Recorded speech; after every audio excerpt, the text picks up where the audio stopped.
Hej, i dag der skal vi kigge på en MMO 7 gaming mus fra MadCats. Ja, den kan køre både Mac OS 10 og Windows.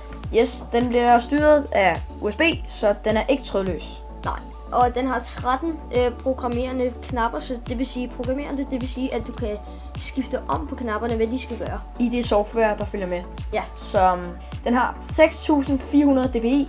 I sensoren? Ja. Så det er mega godt. Ja, det var så spæksende. Altså, hvis vi nu kigger på den her mus, så er den rigtig godt bygget. Den er byggekvalitet. Den nedenunder sådan lavet aluminium, det er den mange steder.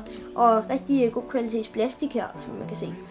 Yes, så man kan vælge, hvor meget musen den skal veje, fordi at man kan tage, der er sådan nogle runde vægt ting, man kan tage af og på. Så det er rigtig dejligt. Ja, der er også sådan en bagting, man kan tage af og på. Og der, yes.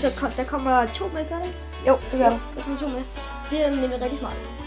Yes, så der er også andre dele, du kan skifte ud og sådan noget, så det er lige, hvordan du vil have den. Ja, det er en rigtig fed mus. Og ja. Yes, det var MMO 7. Hvor mange stjerner ud af 10 giver vi den? Jeg ved ikke, jeg vil nok give den 9, tror jeg. 9? Jeg vil give den 8. Okay, men yes, I må godt skrive noget i kommentaren, hvad I synes, den skal have. Ja. Men og ja, I må også komme med spørgsmål til, hvad vi skal review næste gang. Yes, så I har nogle ting i tankerne, men ja. Ses! Ja, vi ses.